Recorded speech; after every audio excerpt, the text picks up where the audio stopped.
Assalamualaikum warahmatullahi wabarakatuh, sahabat sejuta kisah.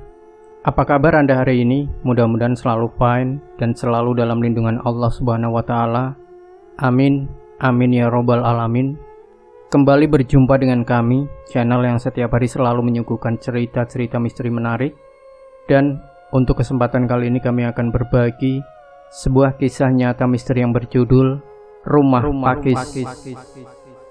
Kisah ini bermula ketika ayahku mendapatkan warisan dari kakekku. Karena kita hidup kekurangan, jadi kami memang belum mempunyai rumah. Aku adalah anak sulung dari 2 bersaudara. Adikku perempuan berumur 5 tahun. Hari ini ayah membeli sebuah rumah di desa sebelah tempatku mengontrak. Dikarenakan uang warisan dari kakekku tidak banyak, jadi aku pikir ayah akan membeli rumah yang sederhana. Akan tetapi, rumah yang ayah beli ternyata lebih bagus dari ekspektasiku.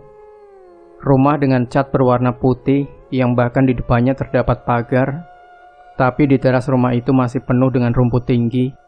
Akhirnya sebelum pindah, aku membantu ayah membersihkan rumput liar itu. Aku ingat wajah ayahku yang penuh dengan senyuman saat itu. Tepat saat adzan asar, kami sekeluarga telah selesai beres-beres barang di rumah baru. Adikku juga terlihat sangat senang. Dian suka sama rumah barunya. Ayahku bertanya sembari mengelus rambut Dian, adikku. Suka, Pak, jawabnya polos. Sore itu kami menghabiskan waktu untuk sekedar ngobrol dan istirahat. Rasanya senang melihat kedua orang tua dan adikku bahagia. Nay, kamu juga betah kan tinggal di sini? Tanya ibuku. Pasti betah, Bu. Belakangan, aku menyesali jawabanku itu. Sudah 1 minggu aku dan keluargaku tinggal di rumah ini, tapi aku dan ibu belum juga kenal dengan tetangga di sini. Memang rumah baru kami letaknya di pojok gang dan lumayan jauh dari rumah tetangga. Sebelah dan depan rumah juga tanah kosong yang dipenuhi pohon pisang. Nay, beliin ibu minyak goreng di warung depan gang. Perintah ibuku saat aku sedang menemani Dian menonton TV.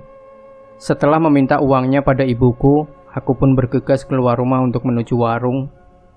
Di sepanjang jalan, entah kenapa aku melihat para tetangga yang berpapasan denganku tampak melihatku aneh. Hingga aku sampai di warung depan gang. Suasana tampak tidak terlalu ramai. Mungkin karena siang hari ini benar-benar panas. Bu, beli minyak goreng 1 liter. Ucapku pada ibu-ibu pemilik warung. Sembari menunggu, aku memilih es krim yang letaknya tidak jauh dari meja kasir. Dian pasti suka jika aku belikan es krim. Ini minyaknya, Dek. Ibu penjual warung memanggilku. Aku pun segera membayar minyak goreng beserta 2 es krim yang aku pilih, dan segera berbalik untuk pulang. Tapi panggilan dari ibu penjual warung membuatku tertahan. Ada apa, Bu? Tanyaku sopan.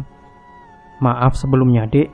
Ibu mau tanya, apa kamu dan keluargamu baik-baik saja selama tinggal di rumah itu? Tanya ibu penjual warung dengan wajah gugup. Kami baik-baik saja, Bu. Balasku jujur. Sesaat aku melihat ibu penjual warung itu ingin berucap lagi, tapi entah kenapa beliau mengurungkan niatnya. Dia hanya menatapku dengan tatapan prihatin.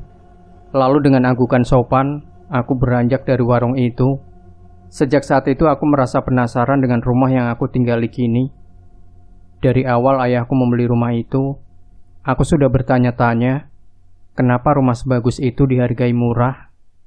Malam ini hujan turun dengan lebat, membuat udara menjadi lebih dingin. Jadi aku pun tidur lebih awal, meskipun besok hari Minggu. Aku terbangun kaget saat suara berdesis terdengar di telingaku. Namun saat aku menyalakan lampu, aku tidak menemukan sesuatu.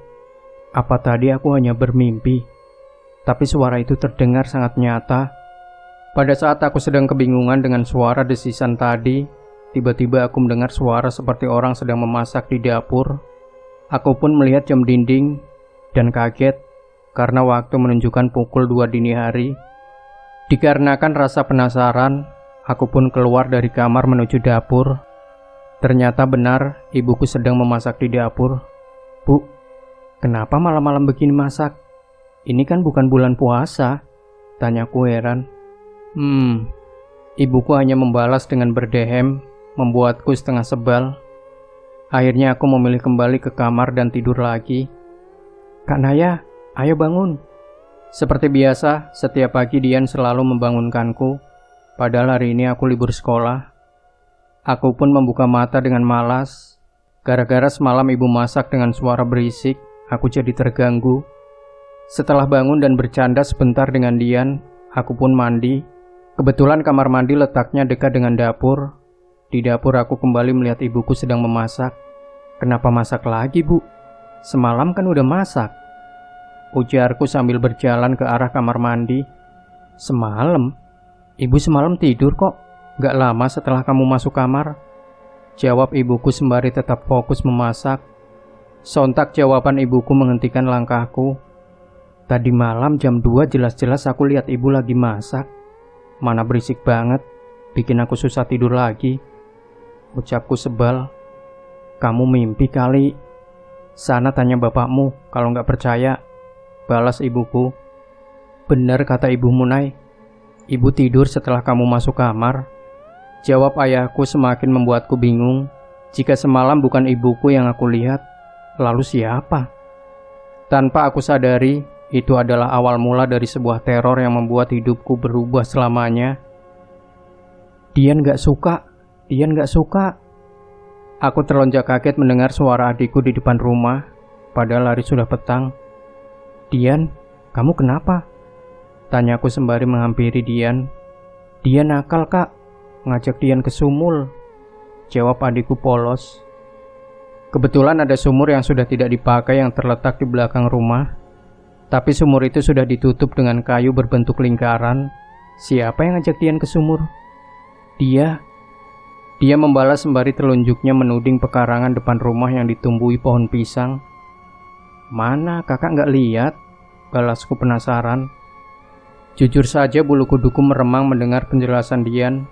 Apalagi saat Dian kekeh bahwa ada seseorang di pekarangan kosong yang banyak pohon pisangnya itu. Tanpa melihat ke arah pekarangan itu, aku menggendong Dian masuk karena suara adzan maghrib sudah terdengar. Setelah masuk aku bercerita pada ibuku, tapi ibuku hanya menganggapnya hal biasa. "Namanya anak kecil, Nay. Kamu juga dulu begitu." Ingin rasanya aku berdebat dengan ibuku bahwa yang dilihat Dian kemungkinan nyata, tapi aku juga ragu karena aku tidak melihat apa yang Dian katakan. Keesokan harinya aku terbangun saat ibuku menggedor pintu kamar. "Nay." Aku yang masih mengantuk pun lekas bangun dan membuka pintu. "Dian di dalam kan, Nay?" tanya ibuku terlihat panik. "Nggak ada kok, Bu. Dari semalam Dian nggak masuk kamarku," jawabku sembari membuka pintu lebar agar ibuku bisa melihat ke dalam kamarku. "Terus adikmu kemana, Nay? Dari ibu bangun Dian sudah nggak ada." Mendengar penjelasan ibuku, aku pun jadi ikut panik. Kami berdua sepakat mencari Dian di sekitar rumah. Kebetulan ayahku yang seorang satpam mendapat shift malam. Biasanya jam 8 pagi baru pulang. Ibuku memilih mencari Dian di luar rumah hingga ke pekarangan depan dan rumah tetangga. Sedangkan aku memilih untuk mencari adikku di sekitar rumah. Akan tetapi, entah kenapa kakiku melangkah ke arah sumur di belakang rumah. Dengan rasa takut aku pun memberanikan diri ke sumur tua itu. Terlihat tutup sumur itu sedikit geser. Karena penasaran aku terus mendekati sumur itu. Aku pun melongo ke dekat tutup sumur yang sedikit bergeser itu. Alangkah terkejutnya aku. Di sana aku melihat sesuatu mengambang. Sontak aku menjerit memanggil ibuku. Aku hanya terdiam melihat polisi berlalu lalang di rumahku. Setelah mayat Dian diangkat dari dalam sumur, tubuh tak bernyawa adikku itu dibawa ke rumah sakit untuk diotopsi. Ayahku yang dikabari oleh Pak RT setempat langsung pulang.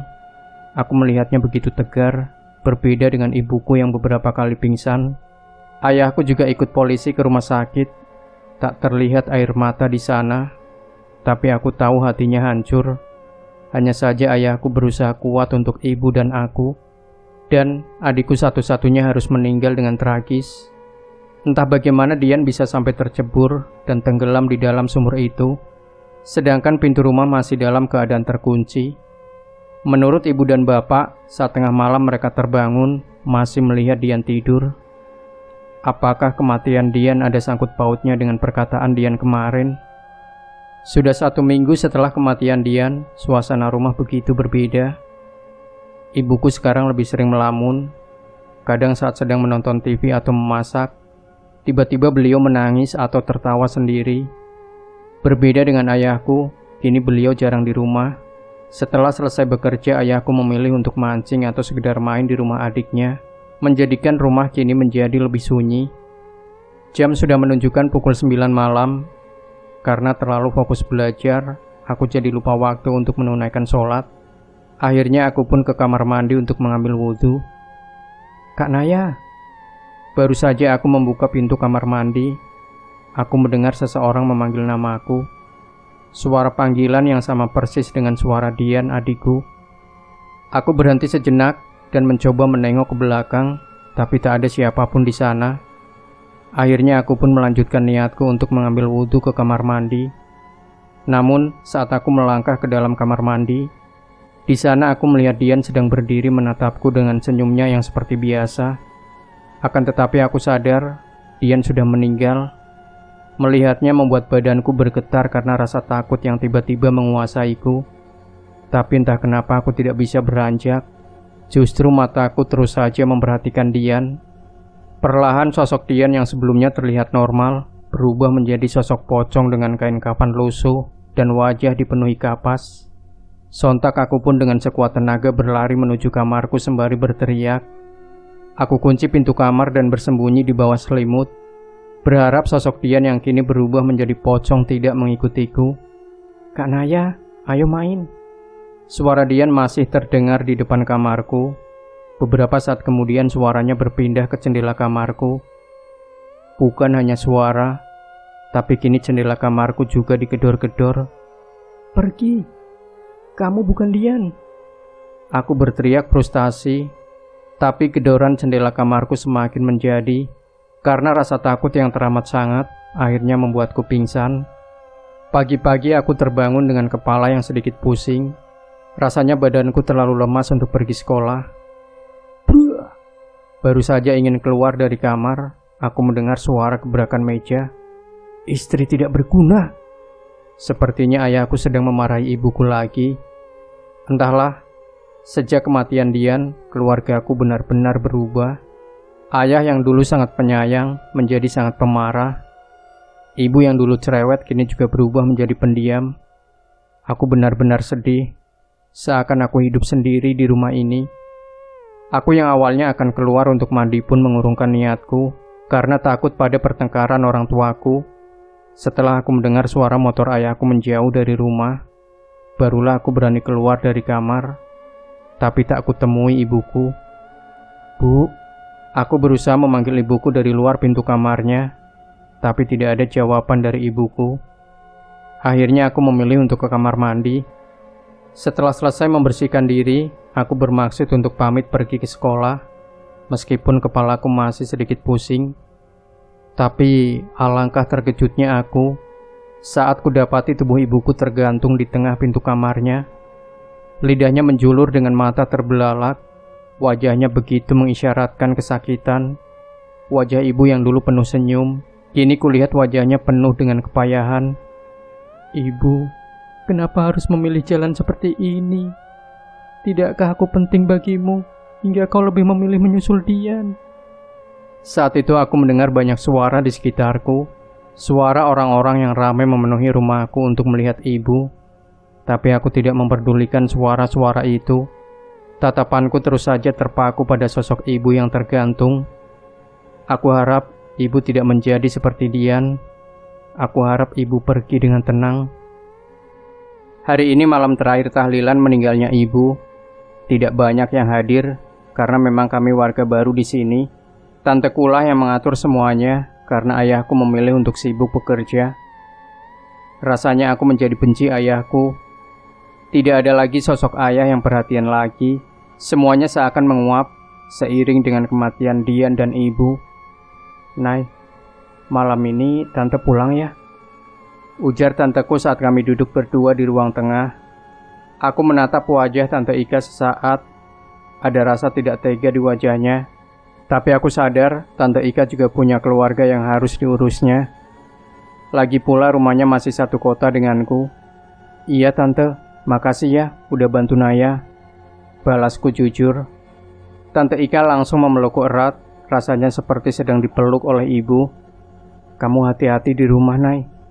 Kalau ada apa-apa, telepon tante aja," ucapnya sebelum pulang. Sekarang hanya aku sendiri di rumah ini, rasanya sunyi dan mencekam. Entahlah, aku merasa rumah ini begitu mengerikan, ditambah dengan kematian ibu dan Dian.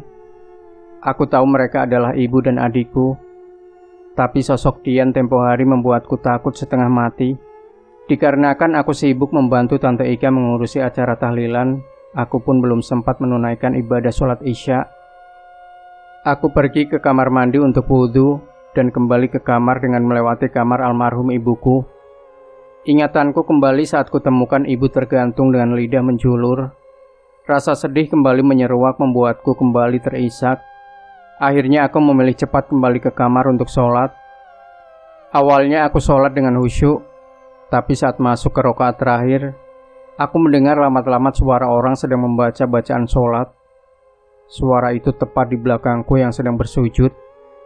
Akan tetapi, aku mencoba mengabaikan suara itu dan mencoba menyelesaikan sholat isyaku.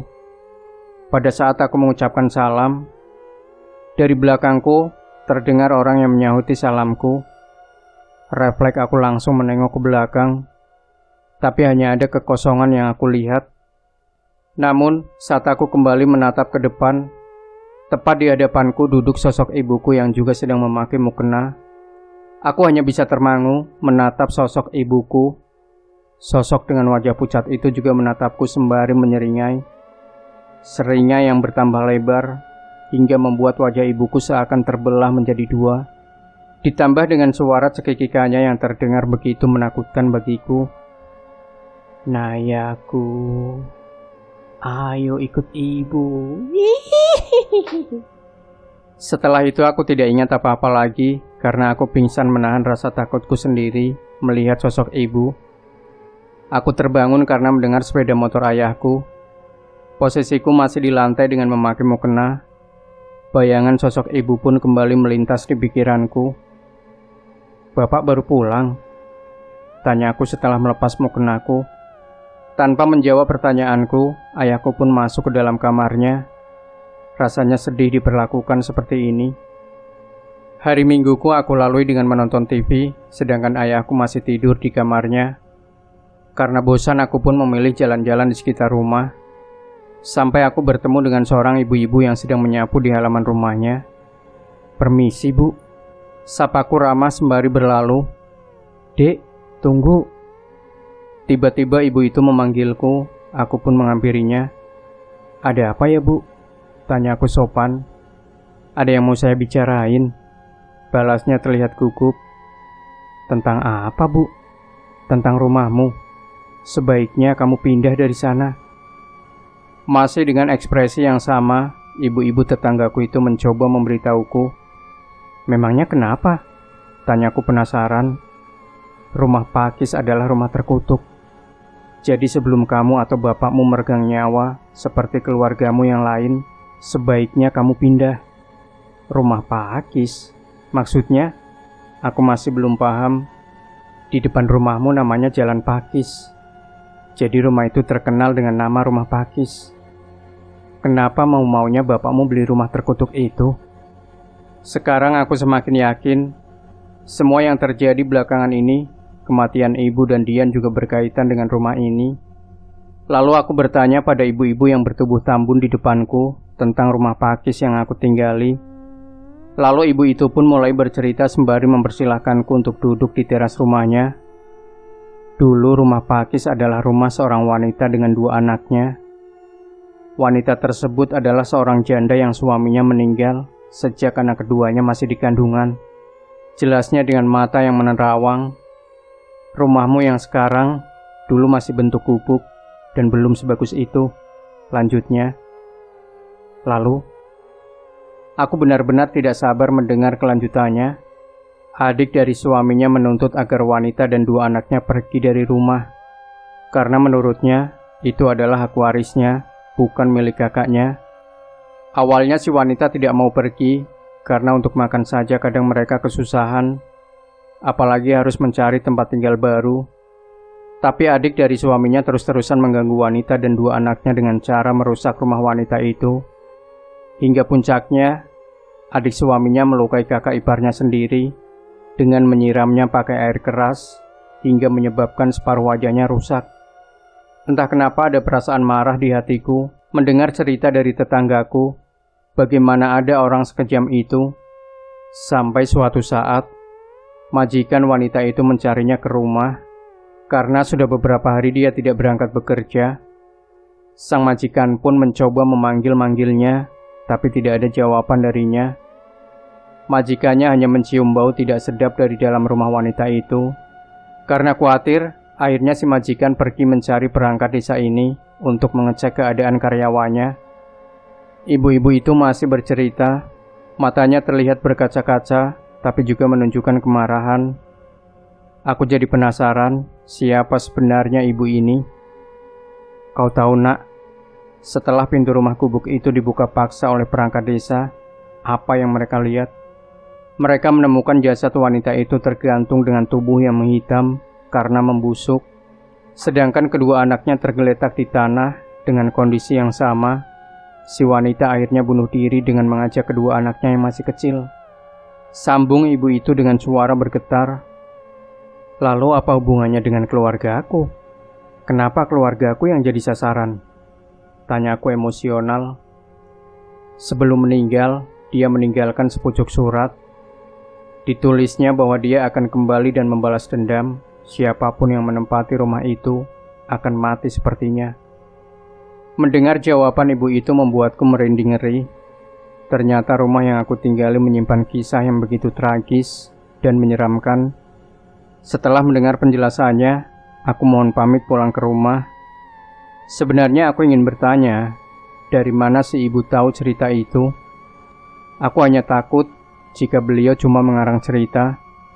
Aku berjalan cepat menuju rumah. Tiba-tiba perasaanku tidak enak tentang ayahku. Sesampainya di rumah, ternyata pintu rumah dikunci dari dalam. Pak, Bapak di dalam. Aku berusaha memanggil-manggil ayahku, tapi beliau tetap tidak menjawabnya. Akhirnya aku memilih lewat pintu belakang. Tapi saat aku berjalan ke belakang, tidak sengaja aku menengok ke jendela kamar orang tuaku. Di sana aku melihat ayahku sedang menyayat-nyayat pergelangan tangannya sendiri, sembari tersenyum.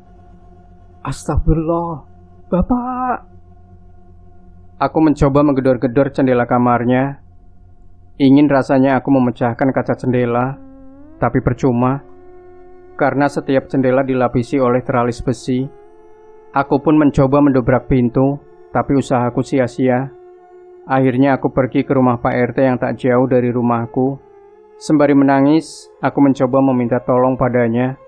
Akhirnya aku, Pak RT dan anak sulungnya berlari cepat ke rumahku sebelum terjadi sesuatu pada ayahku. Setelah mencoba beberapa kali, akhirnya pintu rumahku bisa didobrak. Aku pun langsung berlari menuju kamar ayahku. Aku berusaha menarik pisau penuh darah di tangannya, tapi ayahku terlihat marah. Sorot matanya begitu mengerikan. Sadar Pak, nyebut, ucap Pak RT. Diam, orang ini harus mati. Aku begitu terkejut mendengar ucapan ayahku. Belum lagi suaranya yang berubah seperti suara perempuan. Lalu Pak RT terlihat sedang berdoa dengan memejamkan matanya. Tangannya memegang kepala ayahku yang sekarang sudah jatuh ke lantai. Setelah beberapa saat, ayahku terlihat lebih tenang dan kemudian pingsan. Pak RT dan anaknya pun membopong tubuh ayahku untuk membawanya ke rumah sakit. Nay, kamu sebaiknya pulang dulu dan istirahat. Biar bapakmu tante yang jaga, ucap Tante Ika. Sekarang ayahku sedang dirawat di rumah sakit. Untung luka sayatan itu tidak fatal, jadi nyawa ayahku masih bisa diselamatkan. Titip bapak ya tante, balasku lirih. Rasanya begitu lelah hari ini, aku pun memilih pulang untuk beristirahat. Rumah terlihat sudah sedikit bersih. Tidak ada bekas darah ayahku, mungkin Pak RT yang membersihkannya. Aku pun langsung pergi ke kamarku untuk tidur karena badanku yang lelah. Naya. Aku terbangun saat mendengar seseorang memanggil namaku. Saat kulihat jam, ternyata waktu masih menunjukkan pukul 2 dini hari. Awalnya aku masa bodoh dengan panggilan itu, karena rasa lelah yang menderaku. Tapi aku begitu terganggu saat mendengar suara berisik yang berasal dari dapur. Akhirnya aku pun keluar dari kamar untuk melihat siapa yang sedang ada di dapur. Aku menyangka bahwa itu adalah Tante Ika. Akan tetapi dugaanku salah. Aku justru melihat seorang wanita yang asing bagiku sedang memasak. Sedangkan di meja makan terlihat 2 orang anak kecil yang sepertinya sedang menunggu untuk dikasih makan. Makanan sudah siap, ucap si sosok wanita dengan suara girang. Bu, kakak itu juga mau ikut makan. Tiba-tiba salah satu anak yang sedang duduk di meja makan itu menuding ke arahku. Boleh.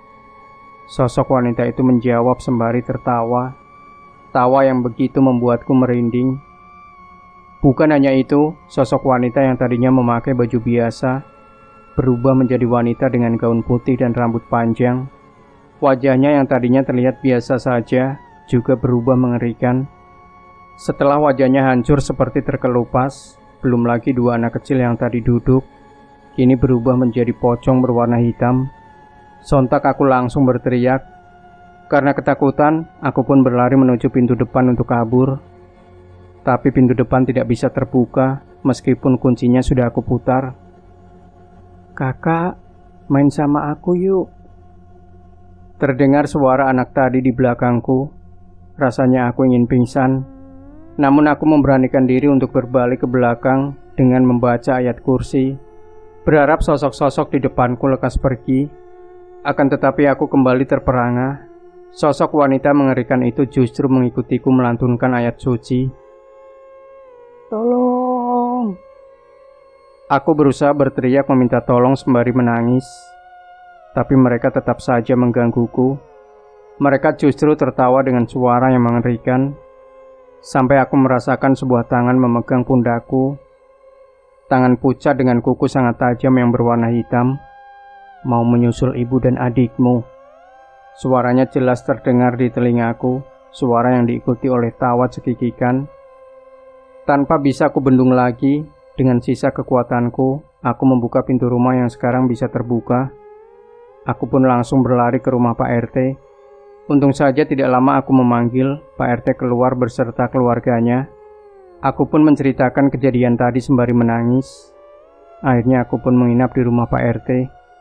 Sejak kejadian tempo hari, aku tidak mau lagi masuk ke rumah terkutuk itu. Ayahku pun sama.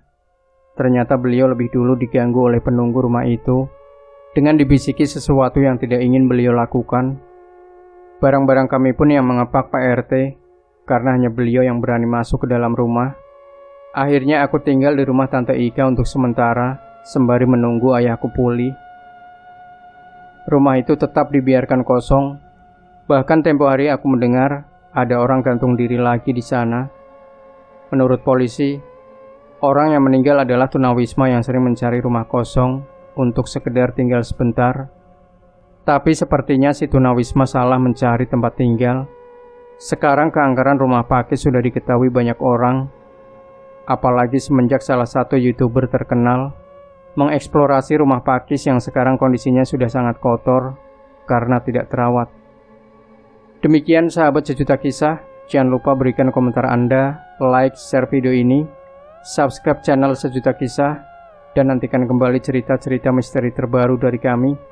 Wassalamualaikum warahmatullahi wabarakatuh.